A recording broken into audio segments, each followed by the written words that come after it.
rises like a haunting melody, reverberating through a land where self-inflicted wounds twist the tendrils of allegiance into knots of a servitude, traded for nothing more than a pittance, a morsel of bread amidst the hunger of the soul.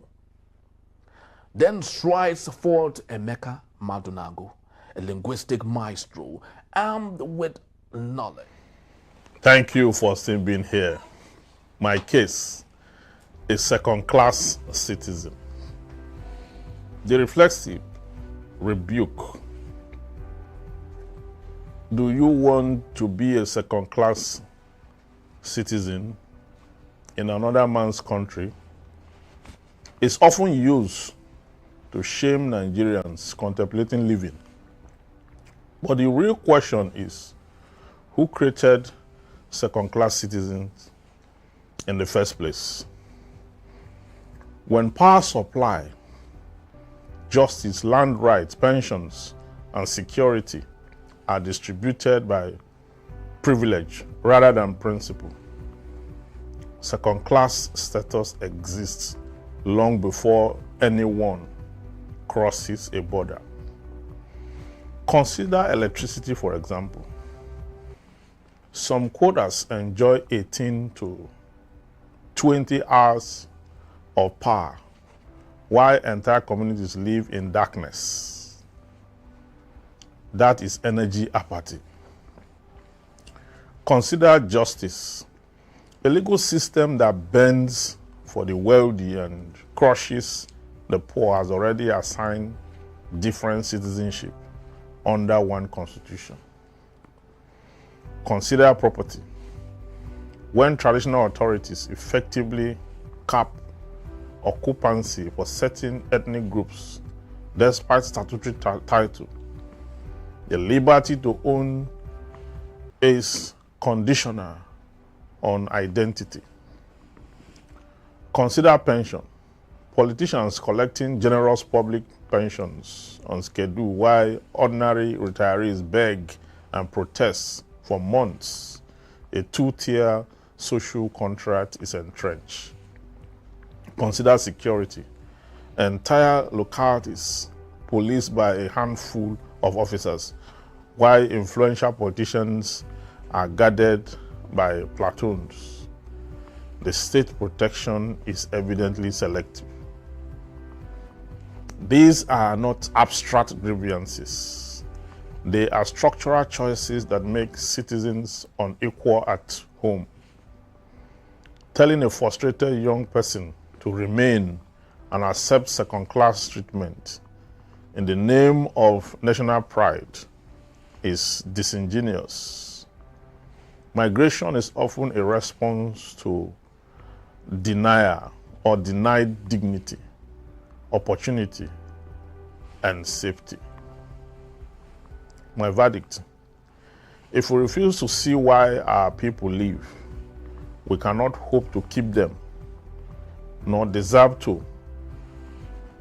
Rather than shaming those who seek better lives, policymakers should address the system that manufacture inequality. Equitable services, impartial justice, secure property rights, dignified pension, and fair policy. That is how a nation keeps its citizens with pride, not platitude. Change demands leadership with humility, accountability, and a commitment to equality.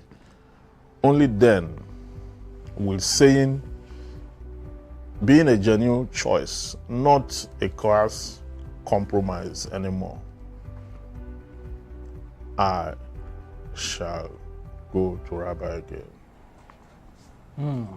Barrister, you actually touched every facet of our society with this second-class thing that we can see that is deliberate, very deliberate in our society. If you notice, most recently, especially with the coming of President Bola Tinubu, the middle-class system or the middle-class sect, has been, taken out of our system. What we have today is either you are rich or you are poor. So the gap, the depletion layer is actually, very, very big. And I guess that is deliberate. It's deliberate, so that it's difficult for the poor to get to the rich.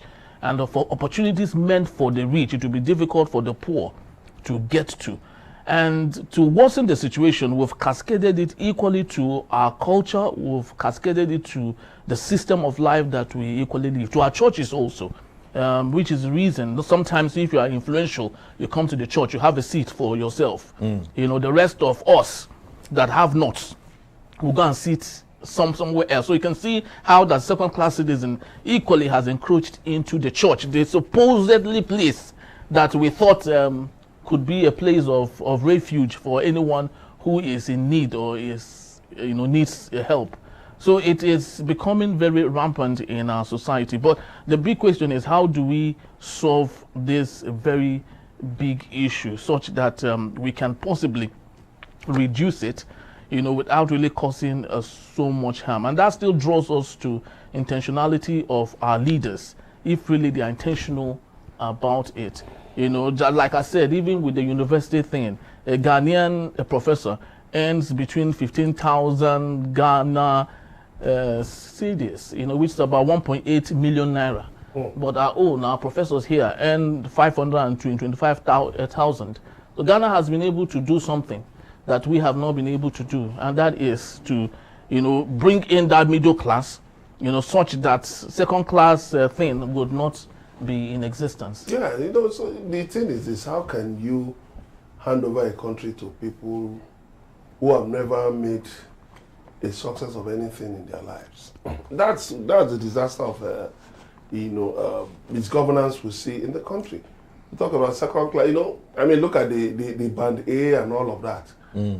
Enugu State has demystified it. It has shown that, look, you don't need all this band, all this classification. Put the power there and let the people decide how many hours they want to make use of it. It's as simple as ABC. In a mixed environment where you have industrial users, you have residential users, it is to be noted that in the daytime, there will be more, the industries will use the power more. Then at night when they close, since we don't run a 24-hour economy in Nigeria, of course residential users, will use it more. So that way, you can now create a balance. But Nigeria, we like to promote classism. We like to, put people in category, because very clearly it carry over from our colonial past, where, like somebody said, Britain was ruling Nigeria the way they felt Nigeria should be, without consulting the people. They were doing things, they didn't care about the people. And that's why when they left Nigeria, they had no legacy. They had no legacy that they left behind. Everything they left behind crumbled.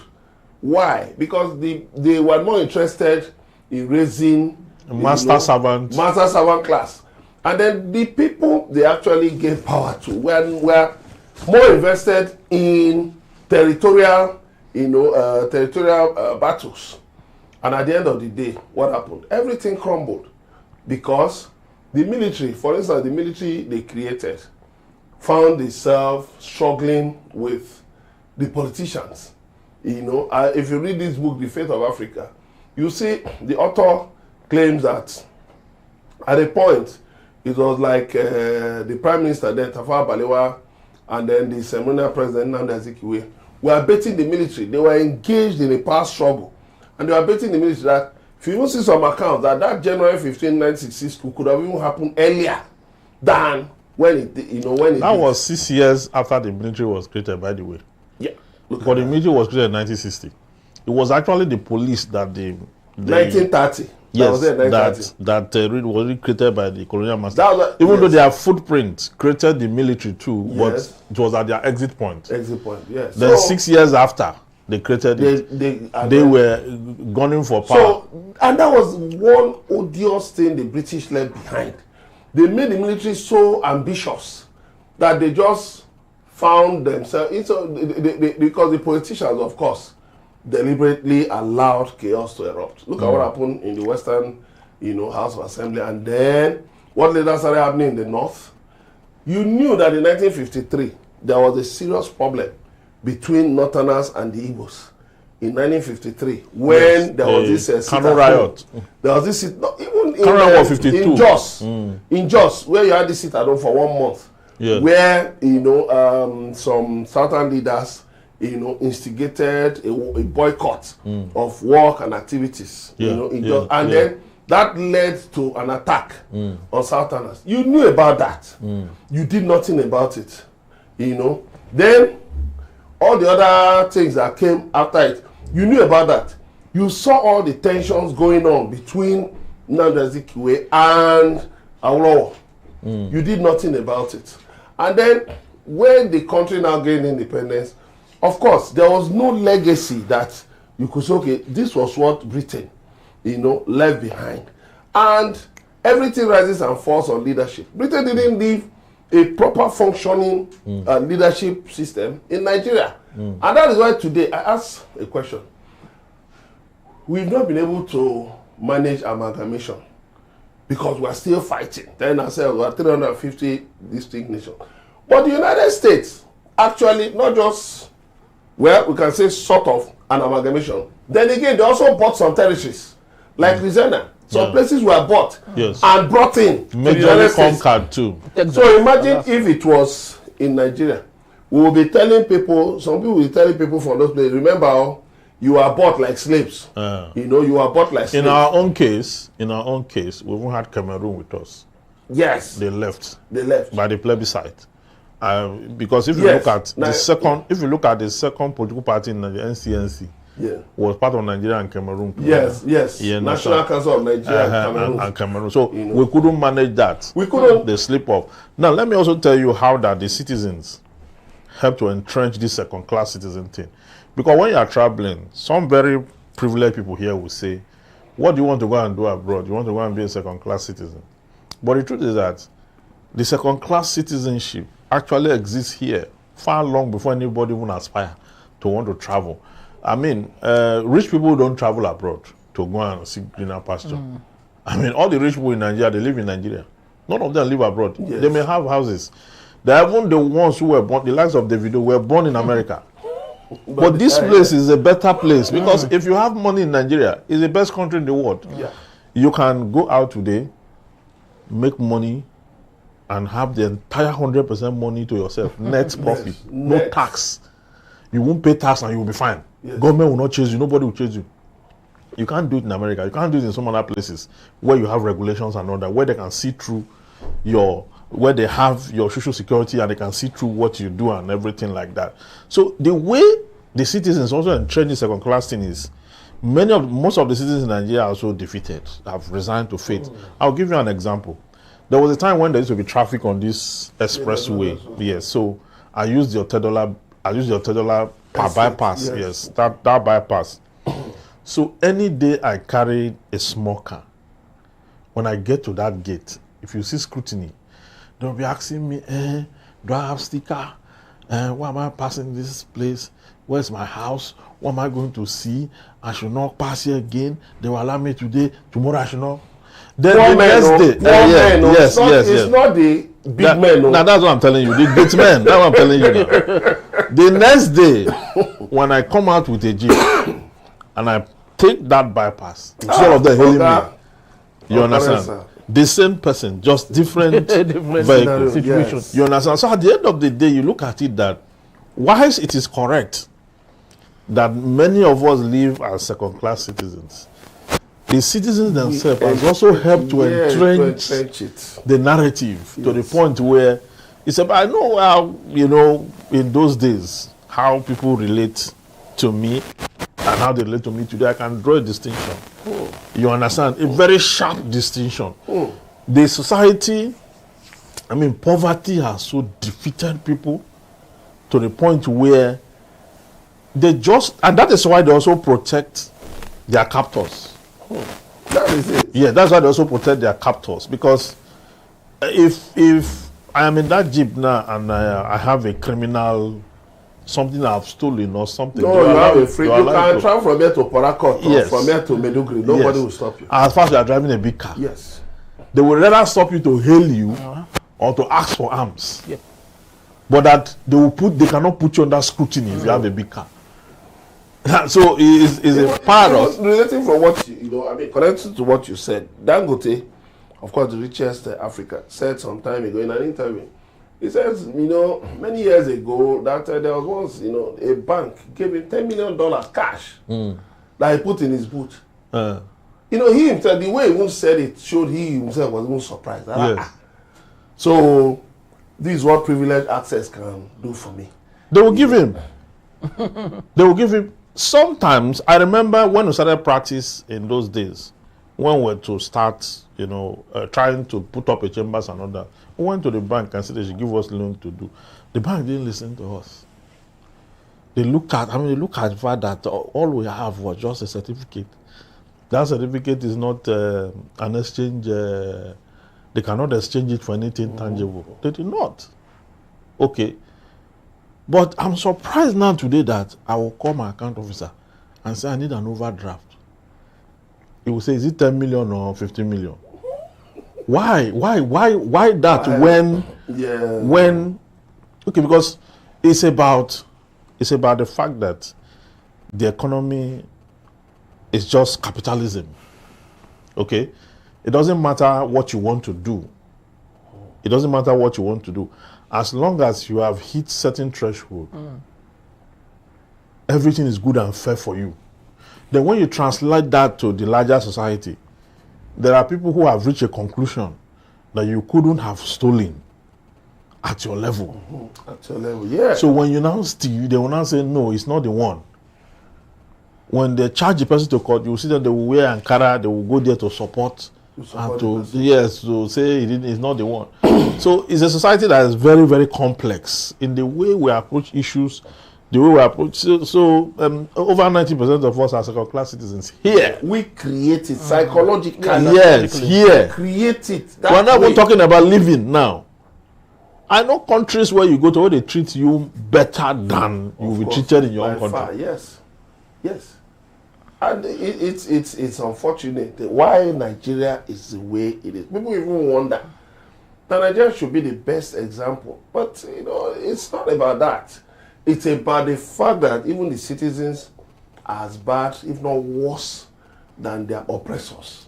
The citizens fight for their oppressors. The citizens defend their oppressors. Yes. The citizens, and just for arms, not for anything tangible. For arms, and then when they collect that arm, they will now tie it to ethnicity. They will now say, you don't hear someone say, if it were a Yoruba man, you understand? Like Bola made a statement, which they say Lagos is the no man's land. Yes. I was reading the commercial and I went down.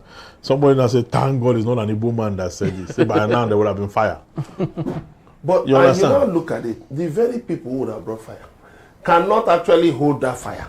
You can start, but I keep warning them, say, you're just playing with something. Yes, and the guy that wrote that thing can actually be taken up by the new Cybercrime Act. Yes. Because the new Cybercrime Act now says if you write anything to cast aspersion on any tribe, ethnicity, culture, or whatsoever thing, it is now classified under the Cybercrime Act 2025 as domestic terrorism. And there's a capital punishment for that. The Cybercrime Act has changed. A lot of people are still behaving the way they were behaving before. And I look at them and say, somebody will become a scapegoat very soon. Because it's just to do a petition. Okay? Take it, bring it pursuant to that provision of the Cybercrime Act. Get into the process, and before you know it, somebody's in jail. And it's a very serious... Anybody who uses the social media, be it Facebook, be it Instagram, TikTok, and whatever, should go and buy a copy of the new Cybercrime Act 2025. It's a penal law. You must read the cover to cover before you type anything. Post. But what about the leaders? They do the same thing. Abike Dabiri just most. What about look at Abike Dabiri now? Shall be trying to go away from that. But you can see that. So somebody actually captioned that don't mind the monkeys. They are only making noise. Don't. And she did an emoji of laughter, and posted and reposted. Something like that will in a developed country, in will get her into big trouble. Like, she will be sacked. Like that. You have to resign. Like that thing that Bola said now. Bola should be standing trial for that nonsense. No, but if you look at it, based on what he said, was there anything wrong in what no, he said? There's nothing wrong with it. We did the context of what he said. That the president. But did you see the dust it raised? Well, people will raise us for everything that Trump has been doing. There's nothing Trump has No, when you look at the new Cybercrime Act, yes, what he did is against the yearnings and aspiration of a tribe in the country. I'm telling you. But he was saying it from the basis of economy. Why did he come to correct it? Why did he come to correct it? Free speech. No, that's Can not. you criminalize free speech? No, because when he said it, he said free he was speech, speaking on behalf of the president. No, free speech. Yes. Free speech is guided, though. I agree. Guided, yes. I agree. Freedom of speech is to the extent that you do not cast aspersion, you do not derogate, you did not, use languages against a particular ethnic group, a tradition, or whatever that will become, that will bring it to disrepute. Okay, that is why you have defamation. I know he was speaking from the standpoint of trying to justify what the federal government has spent, because a lot of people are complaining. Yes, but in doing that, he ran into an infraction. Why did he rush to come and correct it? Well, the point is that I hope, because for me, that Cybercrime Act should not even exist in the first place. Why do I say so? Because Nigerian politicians are the ones, some of them, not all of them, actually weaponize hate. And so that's why you see, if we fix the economy, if we develop this country better, and then if our leaders promote, mutual harmony, respect, mutual coexistence, I'm sure a lot of these things will disappear. Because Nigerians are actually very loving, very genial, very affable people. Nigerians are not interested in a lot of all these things that go on. But you see, and again, some of these handles, that you see pushing all this, are actually bots. They are not really human beings. They are bots. So I think today or yesterday, I had to just make a comment. I told people, I said, no, don't engage this handle. This handle looks like a bot. This handle doesn't look like a real human. Because I looked at the name, I said, no, this thing looks like a bot. Don't engage this angle. And people, stopped. So those are the things that we think that look at Ghana. We'll talk about Ghana. When John Kufuor came in as president, he immediately threw out the Cybercrime Act. Said people should be free to speak, but let us now encourage people to be civil. You don't criminalize, you don't force genial relations through criminal enforcement. Very well. So we'll take a short break, and when we return, Juror Emeka Madunagu will be here to present his case titled Tinubu'S Obscene Fuel Tax. Do stay with us. As dense as the forest, each word a carefully sharpened arrow aimed at the heart of injustice. He ventures onto this hallowed platform armed with solutions, a veritable panacea for the ail of his compatriots. Emeka unyielding locks eyes with the elite, unflinching in his resolve as he speaks truth to power with the fervor of a modern-day prophet. He advocates for a class suicide, a radical act of severance from the vines of greed that choke the very life of Nigeria, prescribing this sacrificial rite as the only balm for the nation's festering wounds. Now, we bear witness to Innocent Aduluba, a custodian of integrity, where honesty flows like a river untainted. His edges of sacred truth is fortified by the solid foundation of reason, delivering a symphony of clarity that dances gracefully along the socio-cultural spectrum. Innocent, an oracle of the common people, channels their pulse, imbibing the essence of their struggles and transforming them into the language of the streets.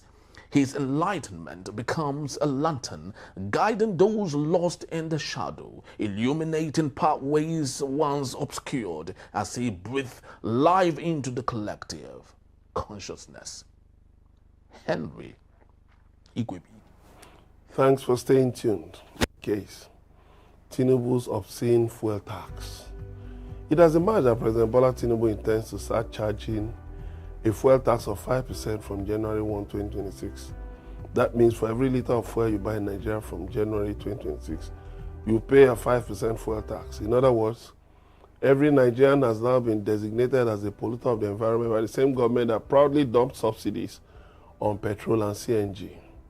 I recall attending a Christmas party at the Lagos home of a minister in Obasanjo's government in 2001, where he announced that a fuel tax would be introduced the following year and used to fix roads. The idea was later dumped due to public backlash after I broke the news in an exclusive report. Now, Tinubu is picking it up just like other obnoxious policies which his predecessors dropped after weighing their implications on the people. Interestingly, the World Bank and IMF that have been pushing him to implement, he said, in return, the sum of 10,000 should be paid to vulnerable households, quote unquote. How ingenious. Same institutions have warned of rising hunger and insecurity, as well as unexpected declining earnings from the capital and money markets and foreign direct investment inflows. This is just as Nigerians brace up for a tougher tax regime from January.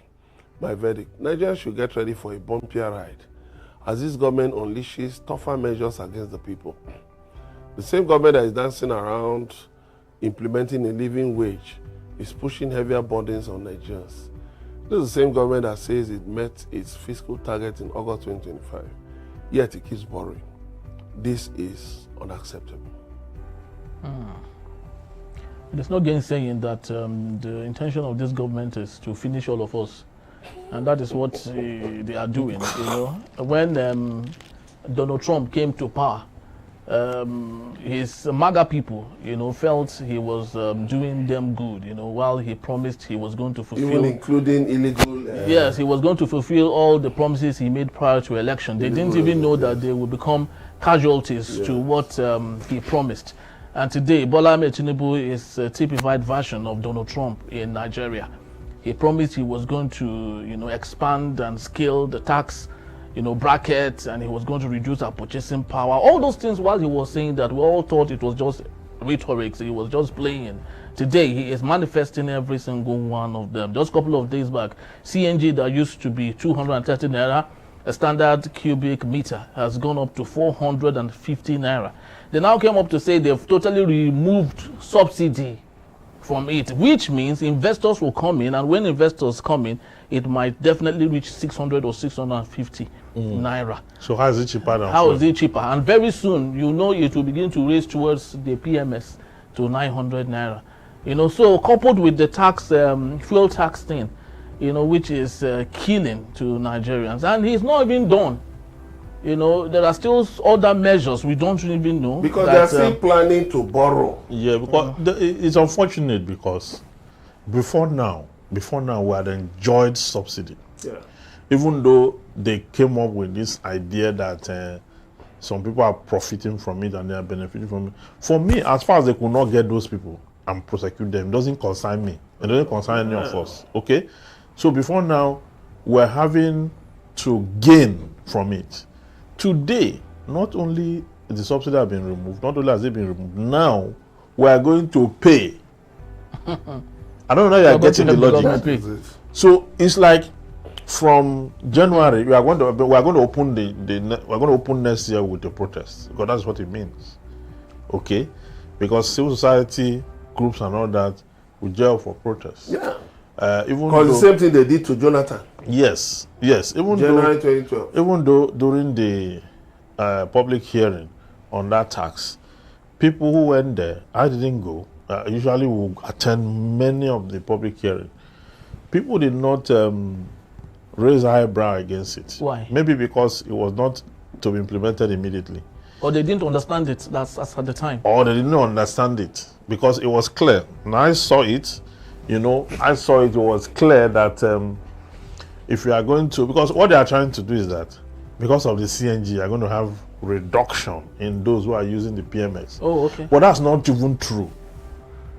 That's not even true. The population is increasing. Yes, that's not even true, because you still have a huge... Not many people believe in the CNG, no matter how low the price is. I wouldn't even get the CNG because the weather is hot. This is a hot climate. It's a temperate region. Gas in my, I can't even live down that. Sorry, it's a tropic region, and yes. you are now asking. So at the end of the day, what it means is that what we were when we're paying subsidy, we are going to be the direct opposite of that from next year. And you know what that will mean? That will create some level of economic readjustment. In fact, dislocation. Because once people start to pay that tax, the price of goods and services will go up more. Yeah. And they will now start. How can you start with 5%? It's too much. It's too much. VAT is 7.5%. And withholding tax is 10%. So why would you say 5%? Even if it is 0.05. Because the other thing is that look at the breakdown of the things that make up the price of fuel per liter. There are things you should remove. You should remove them because now you have, if not that you are deliberately importing fuel. If we had closed fuel importation, there are a lot of wharf handling charge. Some of those charges that have to do with importation of fuel, you remove them. Okay. Then you can now take fuel, maybe 0.05%, and just put somewhere. That way, Nigerians can understand, because the gas you're talking about. The gas you're talking about, yes. You are saying now the governors have agreed. There was a report that governors have agreed that, okay, the money that will be coming to them as a result of the gas being extracted in their states, that instead of, collecting it and spending it on all kinds of projects, that they will use it, they will put it into clearing domestic debt, bringing down the domestic debt. That is a welcome idea. Now, why not remove, all those charges you have, inside that fuel, so that let the price of PMS come down. When the price of PMS comes down, people will breathe more easily. Businesses and you see the trap here. The trap here is that there's going to be double taxation. That is it now, because the same source. Yeah, because you see, first, are you taking the 5% from end users? Or are you taking the 5% from the middlemen? Or is the manufacturer? Or from the importers? Yes, okay. The importers who are selling to the wholesalers, does a 5% tax exist between them? Or it exists between the wholesalers and the retailers? Or now when you go to the villages, where they buy, because we're not thinking rural when we even do all these things, where they go, a dealer goes to the petrol station and buy, he pays 5%. Then when he comes, he wants to service that tax. Then he will pass it on to the end user in the village.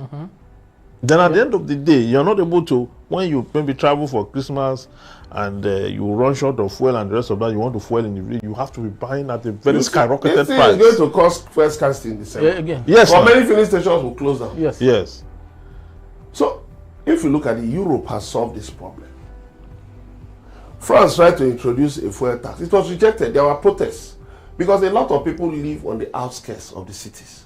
So they now looked at it that, are you now trying to punish us for staying on the outskirts?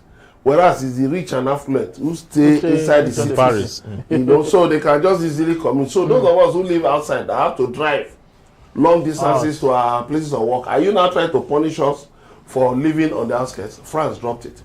The European Union clearly said it is those goods, they clearly targeted those goods that are tied to pollutive activities. So they called it, so of a fuel tax, they called it a carbon tax. So those goods that are made from extraction, specific goods, they now charge it at the import level, at the point of entry, as those goods are coming into the country, and which I thought we should have done. Those goods. And they're supposed to get the money to address the environment. But here, they are not talking about... What is even our carbon footprint in Nigeria? That's the issue. We are not even a major polluter. Why are you now charging us a carbon tax? The target is not even to use it for the environment. At all. And you are saying that is the essence of it. So I think it just shows that this administration, the same way, that's the same thing they were doing in Lagos, living in an elite bubble. Yes. Put so much taxation on people that, look, a lot of businesses, that's why businesses fled from Lagos to Ogun State and other places. Because it became too oppressive. The tax regime, somebody will be paying personal income tax, 300,000, 500,000 and all that. I learned that there are people in Lagos whose prepaid meter bill in a month is 1 million naira. Yeah. I said, when you charge 1 million naira from somebody, don't you calculate how that cost cascades down to the ordinary man, to his gate man, to his driver, to the maid, his cook, and all of that. These things, if the man could say, okay, let me increase salaries, he would think first of all of sustaining the environment that enables him to run his business. Overhead. And at the end of the day, you are budgeting 10,000 naira for vulnerable households.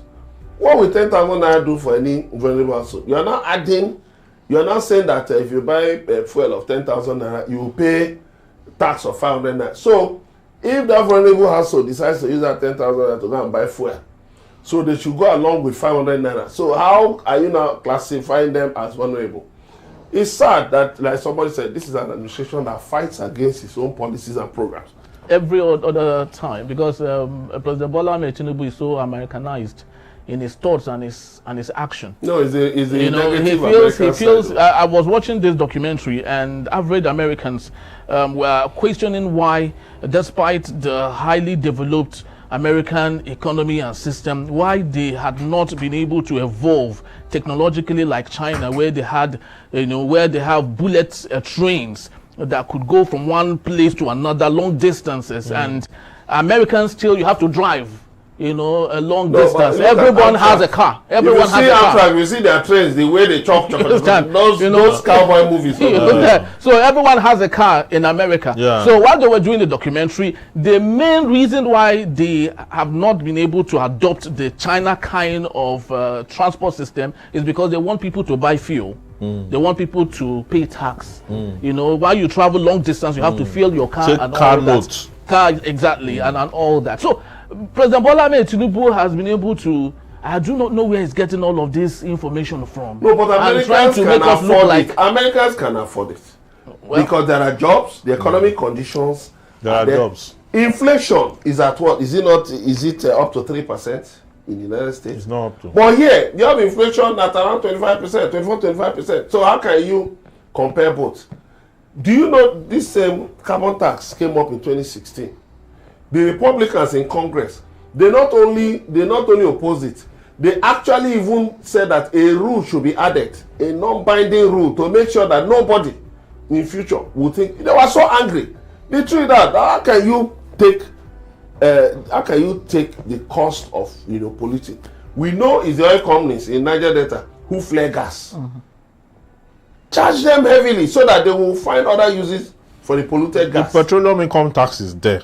It exists already. It exists, and then those environmental issues, those ones, the oil companies are paying those ones. So that should be sufficient. Tax? Yeah, that should be sufficient. Why do you don't need it? That's what I'm saying. That this thing is double taxation, because what you have done now is just to create two stratas: the people, the actual polluters of the environment, and the innocent citizens, and you are compelling it because they have cars. So if somebody doesn't have a car, you don't provide, you make sure you don't work hard to make power available and affordable. Yes. Because if there is power supply, regular power supply, a lot of people, of course there are a lot of people who have sold their generators. I think you've sold yours.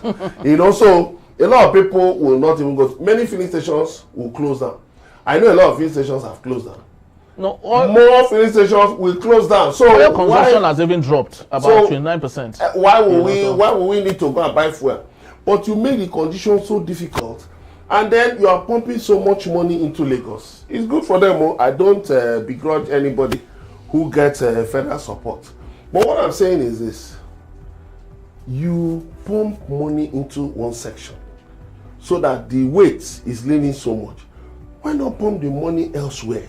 For instance, I look at this Lagos Calabar Coastal Highway. To me, that 15 trillion. Since the federal Pump it into the south. I think the solution to this is that since the federal government have refused to do it, just the way they are now decentralizing gradually, pulling down from the exclusive list down to the concurrent. Yes. They should allow for more of that.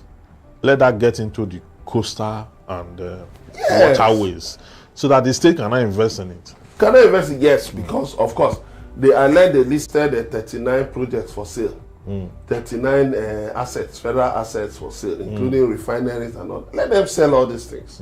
When you sell all of these things, then people will naturally migrate, you know, and even the burden on, because when you pump so much money into Lagos, the other side of it is that more people will flood into Lagos. Yes, congestion. Beyond what Lagos can actually take care of. It cannot even take care of what it has at hand for now. So, but it's better if you push. I was having a debate with some friends, you know, secondary school classmates, and one who are debating the ports, you know, we're talking about the ports and all of that. And then one of them now brought some notes and put, you know, said, Warri Port is handling 330,000, I think, metric tons a year. That Lagos is 1 million metric tons. I said, what is the difference between 1 million? He said, Warri Port is 30%. I said, let me tell you something. He now said, how do we hope? Are we going to increase our population? Or how will we get, where will the production come from? For us to increase, you know, because I now put something to counter, for us to raise it to a higher level.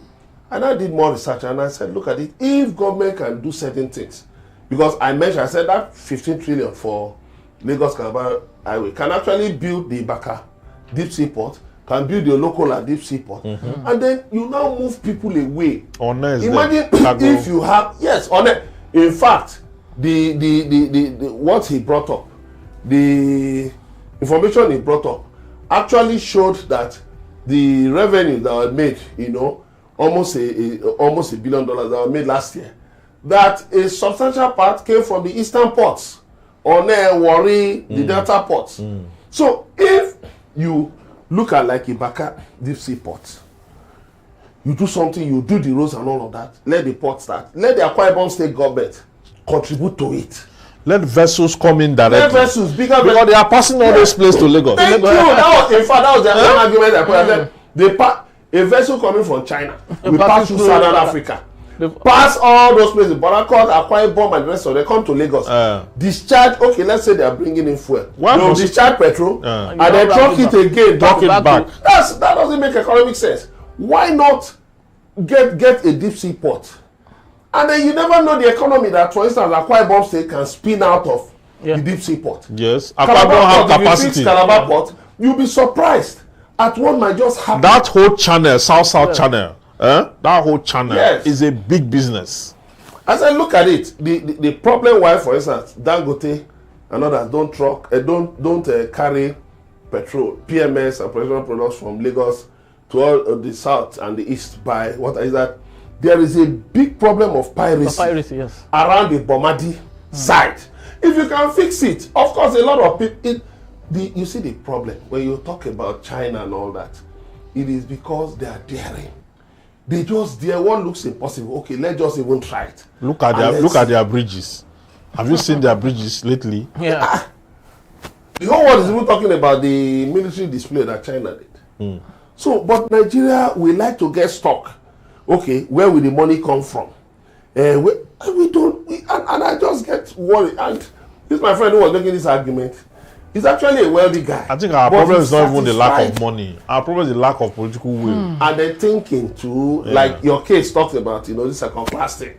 So we just believe once I have money, at a certain level, why do I bother myself about any other thing? And that is really retrogressive. All right. And that's a wrap on this session of the Middlemen of Jurors. We have asked the hard questions, heard the cases, and now the verdict is yours to carry forward. Follow the conversation at Enterprise TV 7 across all platforms. Let your voice be a part of the movement for change. Until next time, stay safe and never stop speaking truth to power. From the Middlemen, we say goodbye. Bye.